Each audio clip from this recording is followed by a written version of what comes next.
Bismillahirrahmanirrahim. The discussion for this last subtopic of international business will be on the barriers to international trade. There are few barriers to international trade, which are economic differences, technological barriers, social and cultural differences, and legal and political differences.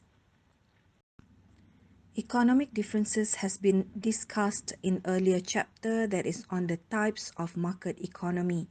As for technological barriers and social and cultural differences, both has been discussed in the subtopic of external environment that might affect the business. Hence, our focus is on legal and political differences. What is trade barriers? A barrier to trade is a government-imposed restraint on the flow of international goods or services. It is designed to prevent imports from entering the country. Trade barriers are used to keep the products from being bought or sold between countries, to keep firms from selling to one another in foreign markets. Here, the country tries to stop or slow down the global trade. Those restraints are sometimes obvious, but are most often subtle and non-obvious. There are few types of trade barrier that we will discuss, which are quotas, tariffs, subsidies, protectionism debate, local content laws, business practice laws, cartels, and dumping. Let us begin with the first barrier to international trade that the government has set to control or protect the domestic businesses, which is quota. Quota is defined as a restriction on the number of products of certain type that can be imported into a country by reducing supply or raises the prices of those imports. By imposing a quota, it will create shortage, reducing the supply of the goods into the country that will cause the increment in the price of the goods. Consumers are less likely to buy the imported goods that are now more expensive than the goods produced in the home country. Basically, quota will encourage buyers to buy the domestic goods, hence boosting the country's economy. For instance, the country might limit the amount of imported cars. You can sell the cars in Malaysia, but within this number. If we don't impose quota, there will be excess of imported goods that will affect the sales of domestic goods. Next, let us move on to embargo. Other terms for embargo are ban, boycott, blockage, restriction, stoppage, restraint, and many more. Embargo is a political tool used throughout the world. It is the ultimate quota in which it forbids trade with another countries. There will be no trade transactions between countries. It is when the government order banning exportation or importation of particular product or all products from a particular country. Firms cannot invest in this country. Their products cannot legally be sold in the country. This is actually the harshest type of trade barrier and usually enacted for political purposes to hurt the country economically, for protection of local industries, or for reasons of security. For instance, the general trade embargo in place is against Israel. For Malaysia, there are quite a number of lists that Malaysia government has listed out on restricted countries, such as Iraq, Iran, North Korea, Somalia, Afghanistan, Congo, Lebanon, Libya, Sudan. These countries were listed in 2019. Now, I want to discuss on tariffs. Tariffs are taxes on imported goods. Just like the income tax, the sales and services tax, the SST, the goods and services tax, GST. As tariff is a tax that we imposed on imported goods, it will increase the price of the imported goods. It will make the imported goods more expensive than the domestic goods. The people are more likely to purchase the local products as a result. In order for you to get the imported goods or products, you have to pay more. That is the purpose of tariffs, to protect the local products. Tariffs is divided into two: revenue and protectionist tariffs.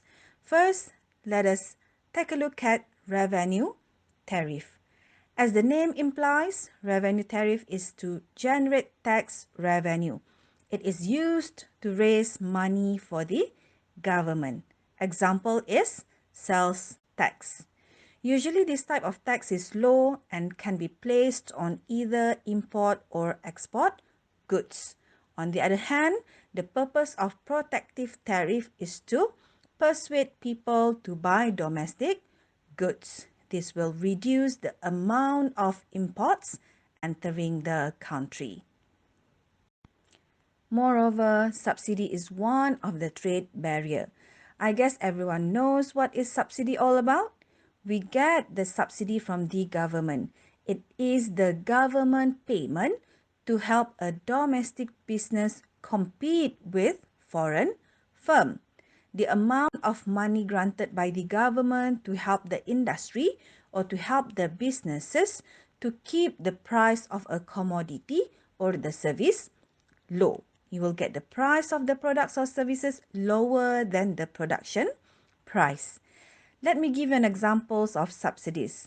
Unemployment benefits, welfare payments, fuel, rice, cooking oil, sugar, electricity, incentives given to fishermen, education, medical, housing, subsidy. These are the subsidies that the government has allocated to the citizens. We are being subsidized. We, UiTM students, are or were given the education fee subsidy.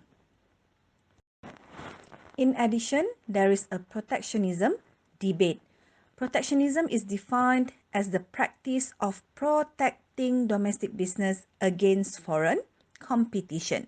It is how the government shield the country's domestic industries from foreign competition by taxing imports through tariffs, subsidy, embargo, quota, and etc. There was a debate for protectionism. According to Tun Mahathir, protectionism will not last long as compared to free trade. Free trade or trade openness will bring Malaysia forward. We still have protectionism, but then Malaysia has did some of the trade openness to some of the industries to bring Malaysia forward in economy. Furthermore, we have local content law as the trade barrier of international business. It is the law requiring the product sold in a particular country be at least partly met there. It is the policy imposed by governments that require firms to use domestically manufactured goods or domestically supplied services in order to operate in an economy. For instance, if your company wants to do business in China, some part of the product must be made or produced there in China. It's either you involve in the strategic alliance or foreign direct investment. In this way, some of the profits from doing business in a foreign country stay there rather than flow out to another nation. Other than that, we have business practice laws, in which these laws or regulations governing business practices in given countries.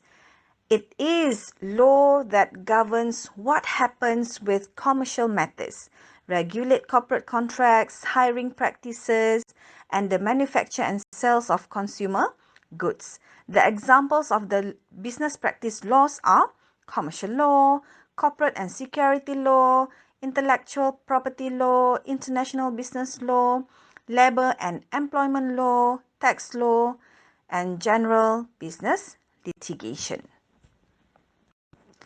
Last but not least, we discuss about cartels and dumping. Both cartels and dumping are illegal, but they are being practiced in some of the countries. Cartels is an association of producers whose purpose is to control supplies and prices. It happens when two countries or producers control the supply and then they keep the stocks, then increase the prices. It's just like what happened in the market when it comes to festive seasons. They will keep the sugar, the flour, the butter, then they will increase the price. The producers will communicate among themselves to keep the stocks and sell at higher price. On the other hand, dumping is an international price discrimination. It is the practice of selling the product abroad less than the cost of production at home. A country or company exports a product at a price that is lower in the foreign importing market than the price in the exporter's domestic market.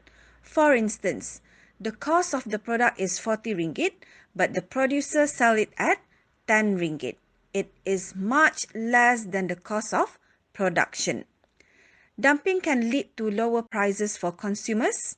It can force stagnant companies to become more competitive and innovative, and can allow exporting companies to increase revenues by selling more products. To sum up, there are three barriers to international trade: social and cultural differences, economic differences, and legal and political differences. However, for legal and political differences, the trade barriers are quota, embargo, tariff, subsidy, protectionism, local content law, business practice law, cartel, and dumping.